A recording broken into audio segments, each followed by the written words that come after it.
Welcome back, guys, to Trails to Azure, where last episode, after finishing patrolling Armorica Village, we headed to the residential district to meet with Chief Tolta and Harold Hayworth, continuing the Armorica questline with One Born Every Minnith. After investigating more into Minnith's plans within the city, enlisting Mr. Grimwood, who told us of a con that sounds extremely similar to the situation we were in, we now head to Armorica to confront the potential villain. Alright, nothing else is going on elsewhere. We walk into the town and here we go.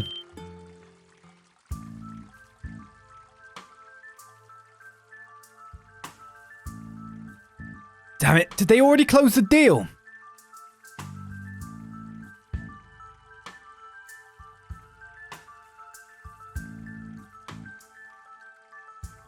You six again. The special support section. Derek, Minnith, we have a few things we'd like to ask. What kind of agreements were you hoping to conduct today? Meddling in my affairs on my father's behalf again, are you? Please, Derek, there's no harm in answering their questions. After all, our plan has already been set into motion. And what do you mean by that? Right before you all arrived, Derek and I finished signing the requisite paperwork. Doing so, we've arranged to expand the operations of the Lotus Fields lent to me by the villagers. The Quincy Company will then take over the management of the fields. What? You sign away the rights to almost all of the village's agriculture. Is this really what you want, Derek? What are you talking about? Nothing is changing. I'm only transferring management of the fields to him. Yes, of course. It's quite simple, really. My company harvesting the honey will be able to streamline production of the candy. A temporary transfer of the land rights to my company is a necessary first step to facilitate the process. What a crafty bastard. His scheme has reached its final phase, which means... Now then, Derek, I'll be delivering this contract to our main office. We'll be in touch come tomorrow. Look forward to good news. Sounds great. I'll be waiting. Lloyd! I can't let him get away. Before you go, Minnith, we have a few more questions. Oh? And what might they be? Well, for starters, are you aware of the allegations leveled against you? The primary of which, of course, is suspicion of fraud. What? Well, that's absurd. How dare you insult Minnith like that? Now, Derek, please calm yourself. Minnith? A special support section, was it? What could possibly make you suspect me of being a common criminal? Surely you have some manner of proof of your claim. That we do. Intriguing. Why don't you tell me all about it, then? But first, let me remind you that I am an imperial citizen. Ha ha ha ha. If it turns out that your allegations are indeed entirely baseless, I will do what I must to right that indignity, police officers though you may be. That's fine with us. Lloyd! Don't worry, Ellie. Let me handle this. Based on our investigation, there's no doubt in my mind that Minnith is guilty. I'm going to expose him as the fraud he is and show Derek the truth. How very glib. If that's how you want to play this, then go right ahead. I'll answer anything you like. Well, your first question. Right, about your actions in Crossbell. There's a contradiction between what you've said and what you've done. Could you please recount your actions for me? A contradiction? Very well, since arriving in Crossbell, I have been cooperating with Derek to advance our plans. Said plan will result in the formation of the Armorican Honey Company, a subsidiary of the Quincy Company. It will specialize in producing candy made from Armorica's high-quality honey. Combined with my company's acumen, is a surefire success. The venture has already been approved by the city and is just about to prepare to launch. Tell me, what is so contradictory about that? Well, everything. This plan is more like a charade from where I'm standing. Our investigation has uncovered a key discrepancy in what you just said. You see, Minnith... What's the contradiction in Minnith's plan?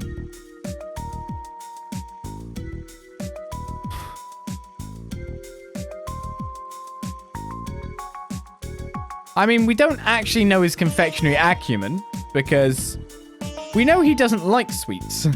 We don't know if he can't make sweets. We know that contradicts with the pamphlet. I don't like the wording of that at all. The potential profitability, I think the actual potential profitability is high. I think it's pretty good. Not like a terrible idea for like them to try to make their honey into more products than just honey to then sell. The fact is that the plan's already underway on his side. Like, he's already got everything he's got. Is that what they're getting at? He's got everything. It's made the company thing at the bank.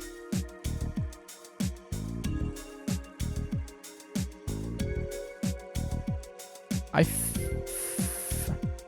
think it's just the plan is underway and it's not just starting. You seem to say it was just I don't know which button it is to bring up the blooming thing again. Which is dialogue button.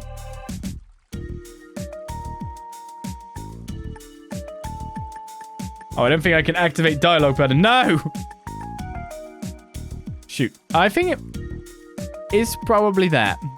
But we've just got it underway. Because his plan isn't the plan that he's putting to Derek. Records we looked into at the IBC reveal your mistake. You said this plan is prepared to launch. In reality, it hasn't actually made any progress at all. Oh. Okay. It's because there hasn't been anything done. There's no money. There's no capital to do the factory. Yeah, that's it. The IBC? What are you talking about? Consider this. If the Quincy company truly did intend to go through with this plan in Crossbell, it would need a loan from the IBC to fund the construction and development of the subsidiary.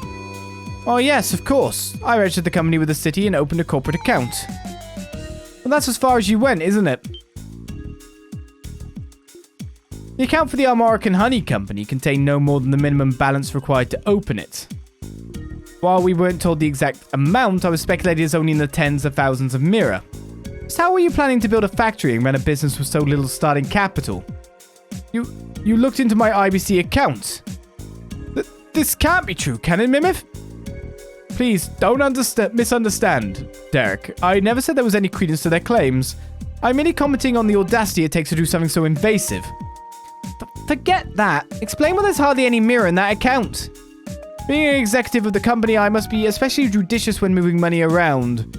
As such, I can take out a loan on behalf of the Quincy company. Of course, I'll be securing one from the IBC once I've received permission from the main office.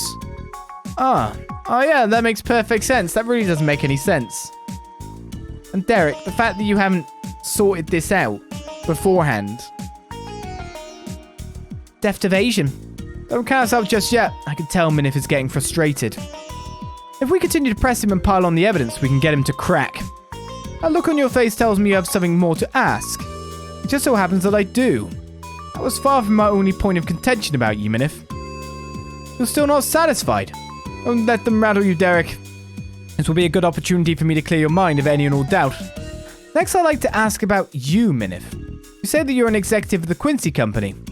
But is that really true? Okay, this is going to be the obvious. Wait, what are you implying? Are you trying to say that Minnith isn't associated with the Quincy company at all? That's what our evidence points to. Oh, goodness me, I didn't expect you to say something so outlandish. How about I show you my business card and employee ID? Those articles could easily be forged. Regardless, we have evidence that would supersede either of those. We found it in a Quincy company informational brochure. An informational brochure? Oh yeah, the one in Mademoiselle's room. We recorded the main points in the detective notebook. The brochure comes directly from the Quincy company's main office, so there's no doubt as to its authenticity. What's more, there's a clear discrepancy between its contents and what you told us yesterday. But what I told you. That's right, something you mentioned made it clear to us that you aren't the executive you claim to be. It's his dislike of sweets. Allow me to quote a statement you made yesterday. Despite working for the company, I've never been one for sweets. Do you deny this fact? Lloyd, how exactly is that relevant? That's right, I don't care for sweets. What of it? Are you trying to say that someone who dislikes sweets couldn't possibly work for a confectionery company? It's not about not being able to work for a confectionery company. This is why we couldn't go with that choice on the first question. Because just not liking sweets doesn't mean you can't make sweets. Not liking a food doesn't mean you can't cook a food. But it seems to be a requisite for you to be an employee or an executive. A confectionery company in general, maybe, but not this one in particular. What are you on about? Who do you work for? The confectionery police department? This is what was written in the brochure. Prototypes are personally sampled by our executives, who after many meetings decide whether a product is worthy to go to market. Isn't that curious? What does that... Wait. It doesn't make sense that somebody like Minnith, who dislikes sweets, would be hired by a company like Quincy. Not with a tradition like that. Wouldn't you agree? No, I mean, I never said I hated sweets. That's not going to work on us. You admitted to not liking them in this very conversation. How stupid do you think we are? Ah! So that raises the question, why would you lie about being an executive of the Quincy Company? It's simple, you intended to gain Derek's trust before ripping him off. This is the only deduction I can make based on the evidence. As for the confectioners seeking to make use of Armorica's honey, the Quincy Company was merely a name with weight to it, one that Minnith threw around as a show of credibility. Minnith, what is the meaning of this? You tricked me! Derek, don't allow yourself to be deceived by these scoundrels. What'd you just call us? I mean, think about it for a second. Let's say for argument's sake that I did come to Armorica Village for the purpose of founding a fraudulent honey company. If that being the case, I had an ulterior motive in deceiving my very good new friend, Derek. Then what was it? Why would I go to such ridiculous lengths? To take the land and sell it? Like the other file we saw. If you have no proof to back your claims, then you've no right to call me a fraud. You should arrest yourself for slander. We do bear the burden of proof, as well as providing a viable motive. As far as the motive goes, I think I have a pretty good idea. What? Are you sure, Lloyd? I've barely even started untangling everything that's going on here. Just literally gotta go through what Grimwood said, man. Don't worry, I've got this. The person who pointed us in the right direction today also went to retrieve the final piece of evidence we need. Last piece of the puzzle that allows Minnith once and for all. Quit with the mumbling. If you have something to say, then out with it. With pleasure. You went to all these lengths to deceive this village with one goal in mind. Monopolizing honey sales, peddling knockoff Orbital cars. Wow, I like how there's one question, one here that's just absolutely rubbish. To be honest, two that were absolutely rubbish. It's only the first one where there's a slight problem. Your true objective here is obtaining the land rights to Armorica Village itself. What? A trader we know named Harold Hayworth gave us some information about you. Immediately after arriving at Crossbell, you, Minnith, started looking into land prices throughout the state. If you were employed by the Quincy Company in search of new business ventures, this would make no sense. So why do it? I can only think of one possibility. Seizing land was your aim from the very start. It was. With all the outrageous schemes. There's more to it. Armorica Village is surrounded by scenic beauty, making it a high-value location. Suppose that these were sold to a third party as prime real estate for a villa resort. How much mirror do you think they would go for? None like this, I would estimate somewhere in the tens of millions of mirror. I said I don't think the villagers would ever agree to such an arrangement. Exactly. That's what made this whole fraudulent ruse, painstaking as it was, a necessity. Now, if we assume your motive was to obtain the land itself, your actions become that much more clear. First, you obtain the rights to the Lotus Fields, the farmland, and the village's private property. Then, under the pretext of returning to your company's main office, you vanish from Crossbell entirely. Finally, you sell the deeds on the black market and pocket the hefty sum of mirror they're worth. That, Minnith, has been your plan the entire time.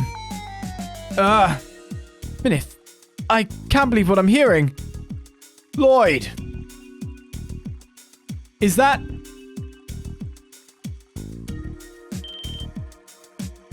It's Pete, actually. Thank goodness, it looks like we made it in time. Derek. Father, Mr. Hayworth. Aren't you from Mr. Grimwood's office? I'm his assistant, Pete. He would have come himself, but he had to get back to drafting the Constitution. Did you come with evidence? That we did. Ian said this would prove to be useful insurance. You're going to want to take a look at this. Pete produced a photograph for everyone to see. It was of a man who looked like a merchant with the same face as Minnith's. The man in this picture is... Why? Why do you have this? A reporter Mr. Grimwood knew in the Empire gave this to him a long time ago.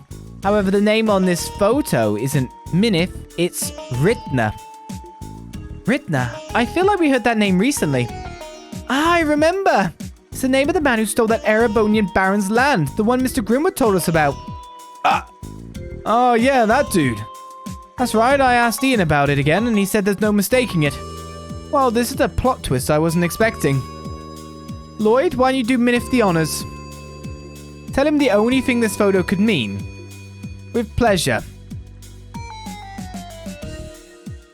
The reason the man before us, Minnith, and the man in the photo Ritner look identical is because they are the same person. There we go. It's literally the thing. They're twins. Minnith is Ritner in disguise. Minnith and Ritner are one and the same. That's the only explanation. And it's because they're the same person that their MOs are such a close match. Mr. Grimwood came to the same conclusion. This man must have been swindling down to an exact orbal science. He must have it down. You're a crook, Minnith. As such, you'll be charged with attempted fraud. This is, of course, on top of the fraud you previously committed in Erebonia.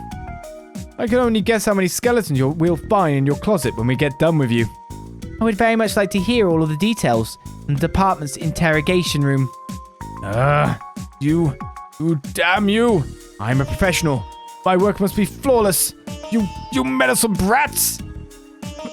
Minnith! Honestly, grab him. Don't get too full of yourselves just yet. You may have won this time, but I won't be apprehended so easily. What? Come, my lovely beasts! Oh, this changes things. I did notice that thing. What? Monsters! They appear to be well trained too. These cougars, don't freaking tell me. Red Constellation? No.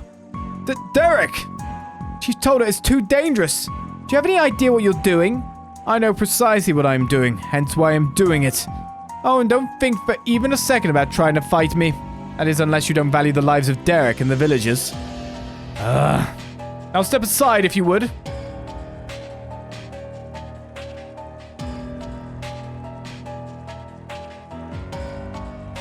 Fare thee well, for we shall never meet again.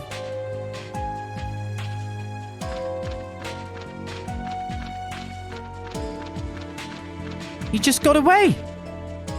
Derek. Damn it, we can't just let him escape. After him.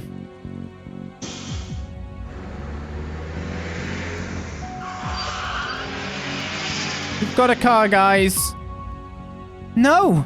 He managed to get away. Oh, I've never been so frustrated. I can't believe a spineless coward like him gave us the slip. At least none of the villagers were hurt. Let's look at the silver lining. What a mess. If we come across him again, he won't be so lucky. Now, though, let's regroup with Chief Tolter and the villagers so we can report what's happened. Yeah, that's a good idea.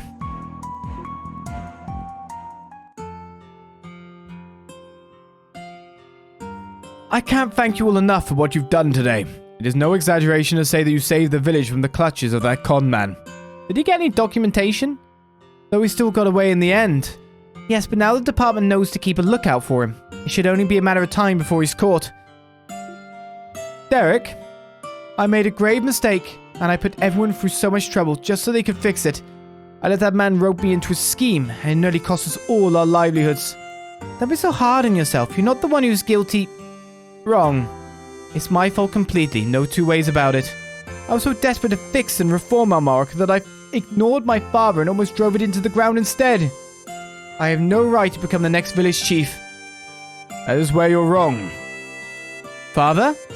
I've been so stuck on the old ways that I never tried to hear your proposals for what they were. I've known the village will go under if we maintain our current course, and yet I've done nothing. It is my inaction that drove you to do this. Thus, I must bear a large share of the responsibility for letting it happen. That's very admirable, Chief Tolter. Thanks to this crisis, I finally realized where I went wrong. The welfare of this village cannot hinge entirely on the ideology of a single stubborn old man. So instead, Derek, I would ask that you would provide me your input as well.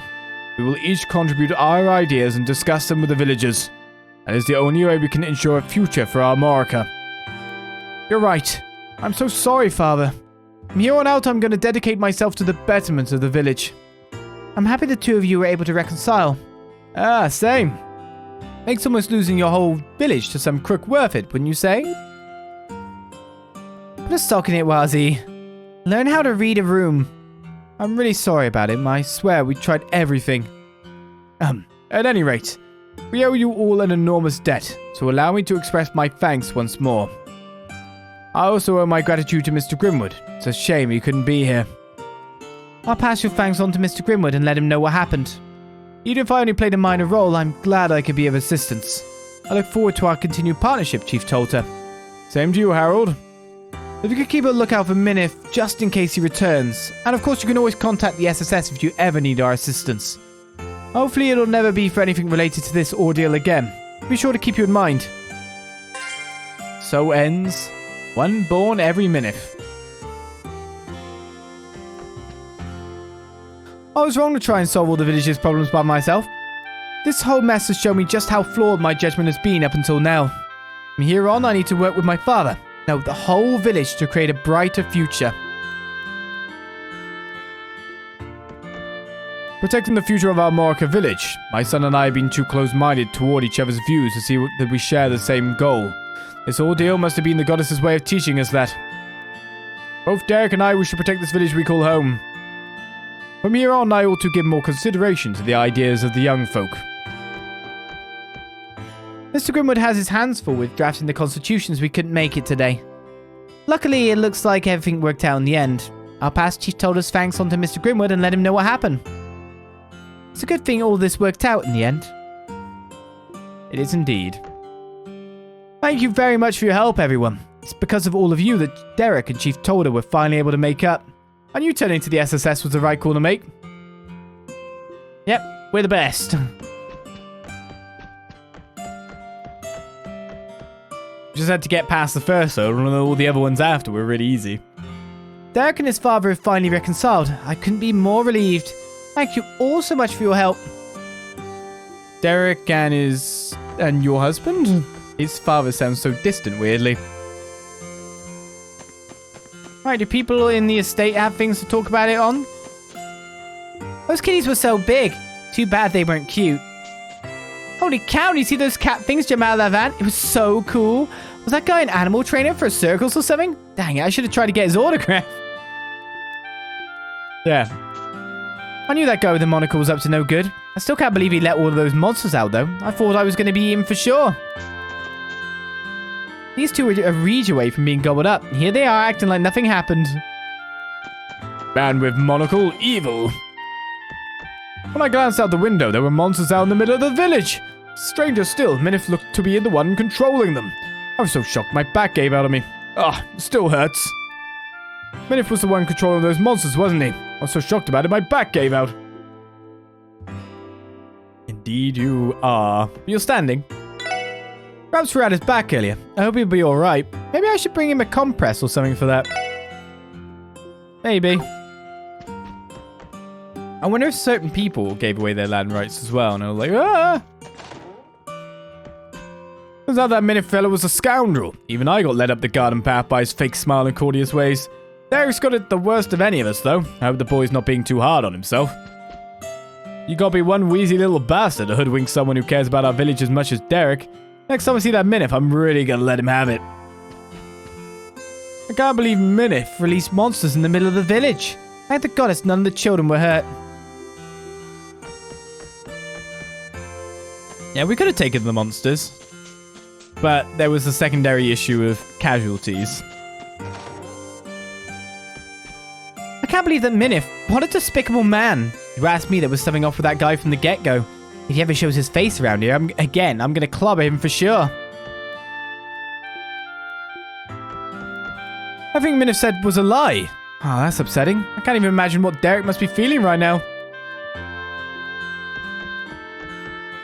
Minnith made swift work of winning over the village. I'll say one thing, he's got a keen eye for understanding what people really want. But in the end, he chose to use his talents for evil. A man like that is beyond help. Minnith could have been destined for greatness if he weren't so busy being a conman. What I've heard, he's got a history of this behavior, so he'll get no sympathy from me. See, the thing is as well, why would they have to necessarily secure a loan? You'd expect like a sweet company to have at least some of its own capital to put towards it. They were looking to expand. I know securing loans is part of business, but still. Unbelievable. Minnith was a crook all along and I never put it together. The man's a master con artist, through and through, and a low-down wretch at that. He's on the wanted list now, so here's hoping they have him behind bars before long.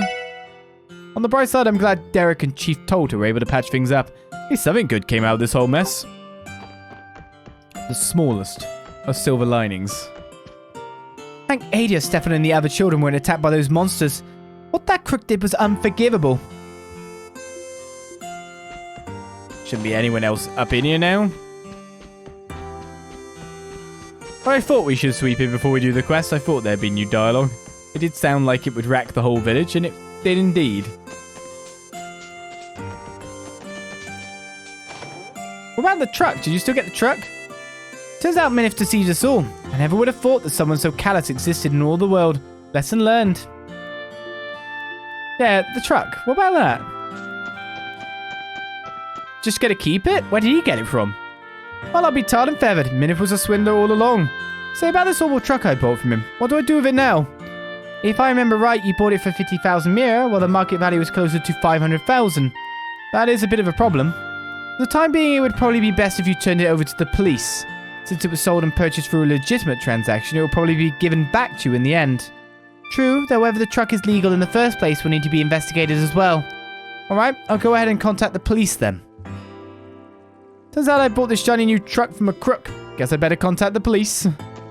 So we'll keep hold of it, but you might actually get it. You might actually get to keep it. We'll have to see. So, I think that brings to an end another session. We've gone forward a day.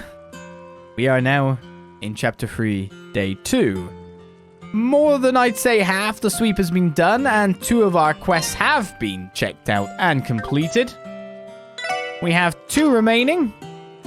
Theme Park Trouble and Package Pandemonium, which seems like I'd probably want to do the whole city first before I do that one. But we got that, and we'd obviously have to go from the Harbour District, which is one of the few places we've got less to do. We've got St. Ursula Hospital, we have Mines and the Cathedral. But to see us out for another session, of course, you've got a bedtime story awaiting. Not 1, but 2. Do I take the risk and read both? To not have one next time? It was quite fast when we got Chapter 8 after all. I was quite surprised. Sunshine Agnes, Chapter 7. Edwin's Justice. Montaigne told his story. Long ago, in the time of the world's creation, written of in the Testaments, mankind possessed the ability to use arts at will. Over the ages, this ability became lost to time. Nowadays, the only way to access arts is via the use of an ornament. However, one clan inherited that lost power. They are known as magicians. They exist in the present day, living normally among the rest of modern society. I know this is a lot to take in, so I can hardly blame you for being skeptical, chuckled Hux. However, I suspect that there may be a magician in our very own city. Perhaps they are even closer to us than we realize. Now, with that in mind, reconsider the death of Mr. Hart's adopted son. If he truly was murdered by inexplicable means, perhaps it was the work of a magician. Afterwards, Montaigne warned Edwin to keep the story to himself. Tell no one, not even your family, he said, or next time it'll be one of us turning up dead. Edwin was once a selfish and naive child. That is until one day when he was 14 or 15 and saw a reporter's article exposing the evil deeds of some big-shot politician in a faraway land. The legislator had used his position and the suffering of others to line his pockets with mirror, but the expose destroyed his career. Afterwards, the reporter casually remarked that it was their job to reveal the inequities of the world and attempt to right its wrongs. Since that day, Edwin's sense of justice centered on uncovering everyday hypocrisies and shining a light on the vague and obscure. Magicians, pondered Edwin. If people like that really are hiding out there, I'll just have to expose them myself. The newsroom was as busy as ever. Ed, in particular, was engrossed in his work as of late. He'd even stopped going to the cafe and asking Agnes to check his drafts. What is he up to, she wondered. Ed, are you there? Agnes called out in a relative whisper. Yeah? What are you doing here? As soon as he saw her, Edwin scrambled to put away the manuscript he'd been working on at his desk. Agnes, who had managed to catch a brief look at his documents before he set them aside, well, they looked like the kind of materials he would gather before writing an article. There was an itemized breakdown of Mr. Hart's inheritance, notes from the press conference, a statement made by the estate manager, Mr. Montaigne, a brief story about a girl with a ribbon, and a revision request from Brandon to reformat the personal history of the board's chairman. She also spotted 2 spelling mistakes on his working draft, but Edwin's distant attitude had miffed her, so she decided to keep them in her back pocket as ammo to tease him with the next time he came to the cafe. I was out making deliveries, so I brought you lunch. You haven't eaten yet, right? Ah, good timing, Agnes. Thanks for saving me the trouble. Edwin snatched the wrapped sandwich from her hand, made an immediate beeline for the door, mumbling an excuse about chasing a story with his mouth half full. about his clumsiness seemed different than usual, to the point where Agnes felt lightheaded as Ed vanished from sight like a fleeting mirage. Was it just me, or is something off about him? She glanced over to Brandon and Carly for answers, but all they could do was shrug, looking no less troubled than her. Uneasiness and confusion were written all over their faces. What does all of this mean? What the hell is Ed up to? Chapter 8. Interestingly itself, a double chapter or more. 22 Cards of Fate, Part 1. Agnes was still shaken up by Edwin's behaviour, even after she returned from the Eton News. Normally he was so straightforward and easy to read, but now... She wiped down the countertop and rearranged the glasses and silverware in an attempt to calm herself, but her anxiety remained. The only customer, old man Perdue, sat at a nearby table, chatting leisurely with Agnes's uncle. He waved to Agnes and she responded in kind. "Do you have any ideas, Kagemaru?" she asked. Kagemaru was curled up on his favourite spot on the counter, just left of Edwin's usual seat. The cat stared at her with his usual lethargic look. Yeah, I figured as much, she thought. Agnes reached for a knit cap but stopped herself. Even if she ran out searching for Ed now, she knew she wouldn't be able to find him. He had his bike and was bound to be on the move at all times, for how worked up he was. Instead, Agnes opened a drawer behind the bar and removed an old-looking deck of tarot cards. Yeah, these ought to do the trick.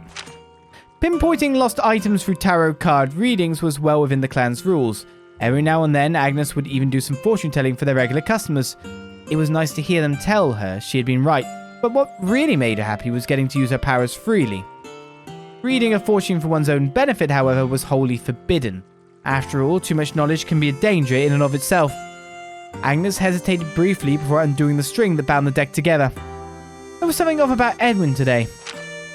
I'm sure of it. She exhaled deeply before placing her fingers upon the stack of cards. Imagining the possible answers the deck held, no matter how small, calmed Agnes. Excuse me, miss? Suddenly, a cute little girl about 10 years old stood before her. Can I help you? Agnes asked as she took her hands off the cards, wondering when the girl had come in. Are you telling fortunes, miss? Can you do mine too? The girl introduced herself as Tiz and said she was looking for answers. She fidgeted with the red ribbon she wore. Apparently her father was in the middle of a difficult job and she wanted to know how it would turn out. Well, Agnes wondered if the little girl was from the area. She'd never seen her before. The request came at a fortuitous moment, though. Agnes was reluctant to use her powers for herself, but she had far fewer qualms about using them to help others. Well, I'll make an exception just for you today. What it be, Tiz? I'll take one single request. Wow, really? I never lie, and neither do my tarot cards. What is going on? Well, we'll find out as we gather even more chapters, but 2 more chapters of the goods, and our second day of chapter 3 well underway.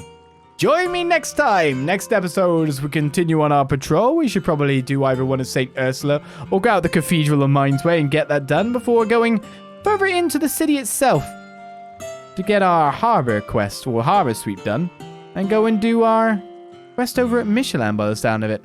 Well, you'll have to join me next time for that as we continue Trails to Azure. I'll see you then. Bye-bye.